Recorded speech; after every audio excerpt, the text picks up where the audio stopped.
Hello, everyone. I'm Jason. I pastor a church in Walnut Creek, California, and this is Rethink Religion.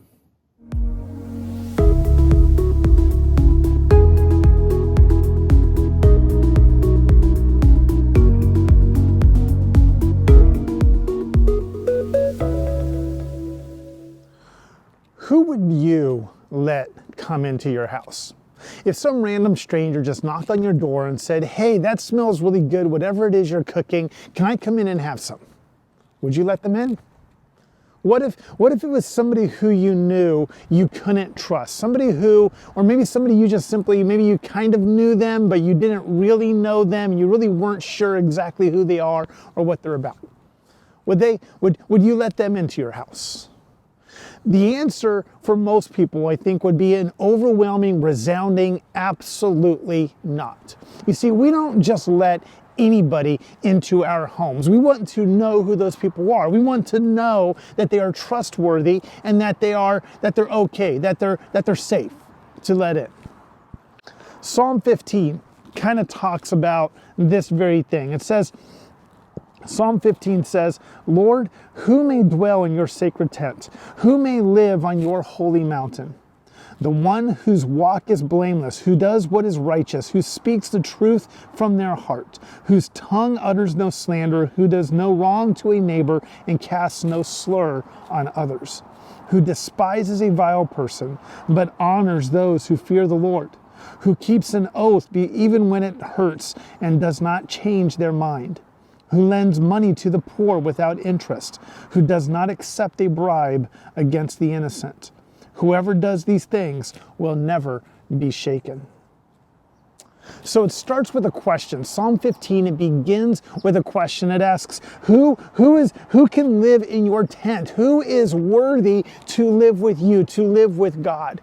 And then it ends with an answer, with a summary answer, and it says, whoever does these things will never be shaken. And that begs the question then of whoever does what things?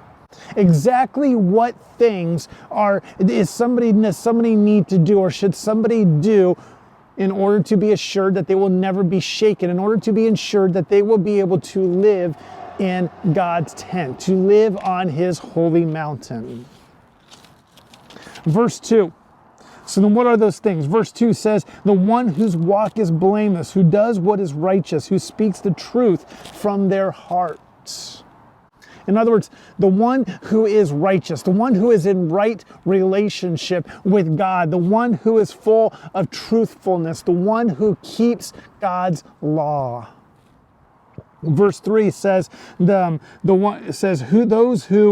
tongue utters no slander, who does no wrong to a neighbor, and casts no slur on others. So in other words, the one who we might say who tames the tongue. Somebody who is not given or prone to lying or to gossip or to hurting people or insulting people with their words and putting them down. Verse 4 says, "The one who despises a vile person but honors those who fear the Lord." So in other words, the one, somebody who is selective about the friends and the company that they keep and that they hang out with, and there's somebody who seeks out those who will build them up in their faith. Verse 4, also in verse 4, the second half of verse 4 says, "The one who keeps an oath even when it hurts and does not change their mind." The one who shows integrity in their life. Verse 5 says, the one who lends money to the poor without interest, who does not accept a bribe against the innocent. So the one who practices generosity and justice. Psalm 15 invites us and calls us to rethink what exactly true faith is and how exactly true faith is demonstrated, what exactly true faith entails. Because see, according to Psalm 15, true faith shows itself not just in the words that somebody might be willing to say, not just in being willing to say, "I believe in God" or "I worship God," but the one who is willing to put those words into practice. The one whose faith is revealed by their works, by their actions.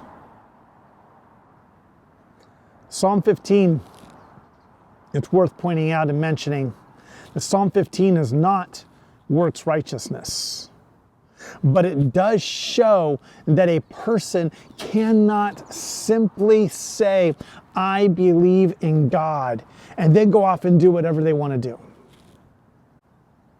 Your actions expose the real you. And really, you think about it, we can say that about anyone. We can say that about anyone and about any moral code or standard.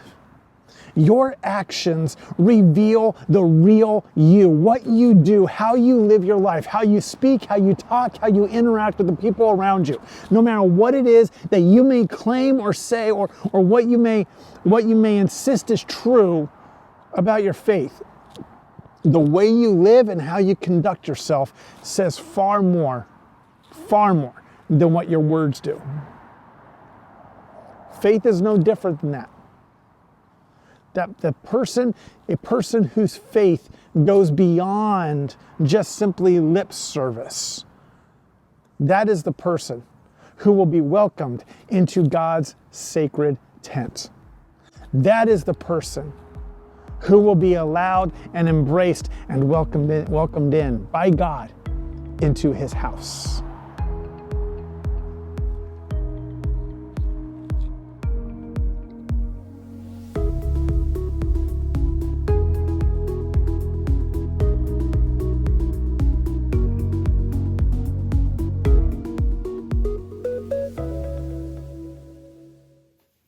Hey everyone, did you find this episode of Rethink Religion to be encouraging, uplifting, or inspiring for you today, or helpful for you today? If so, make sure you hit subscribe so you don't miss out on another episode. Thanks.